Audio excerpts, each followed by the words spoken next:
But what I love from the Cowboys' perspective, especially offensively, CeeDee Lamb is playing at a level right now that is, he's on fire. Like, remember you used to play NBA jams back in the day? And you get to that level where he just says, he's on fire. Like, that's CeeDee. And there isn't a coverage, there isn't a defender, there isn't a route that he doesn't think that he can run and catch the football. And damn it, I agree with him. I think CeeDee Lamb is like this close from being the very best receiver in the league.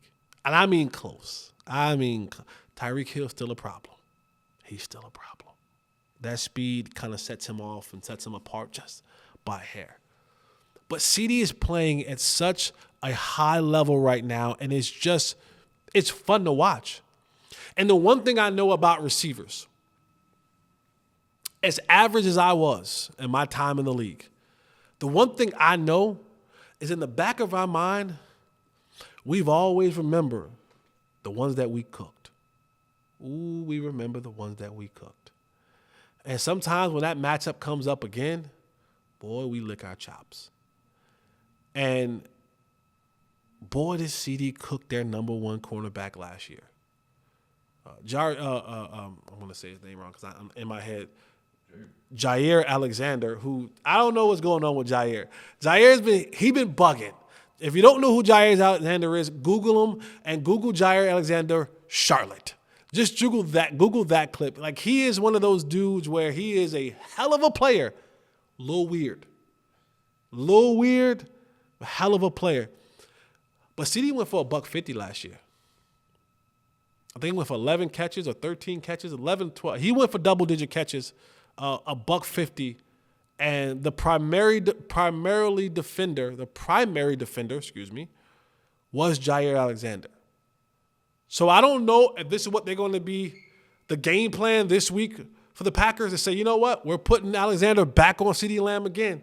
Well, if that CeeDee, who wasn't an elite receiver last year, he was on the cusp of being an elite receiver,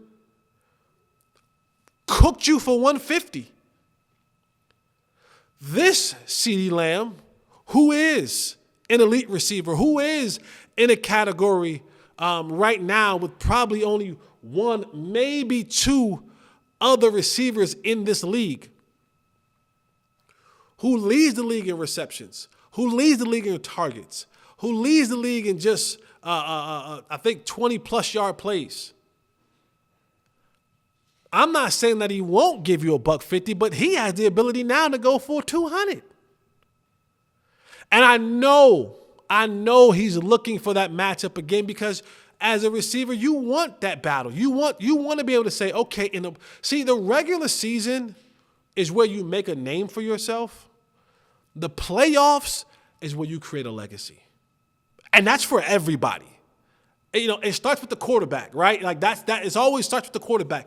You want to make a name for yourself? All right, great. Have a great regular season. Cool. Your name's on the map. You want to create a legacy? You want to be talked about for years upon years upon years? You want to put your name in that elite category? You want to be in the upper echelon of players? Do it in the playoffs. This is when you're counted on. Because this is win or go home right now. It's good versus good. It's mano y mano. It's everything is on the table. And I know that CeeDee Lamb, that's in his mind. That's in Micah Parsons' mind. That's in that. And the same thing for the Green Bay Packers. And this is why you love the game. Because they'll have an opportunity to go head to head. And I like the chances. The way CeeDee Lamb has been playing football this season, of him dominating that Packers secondary.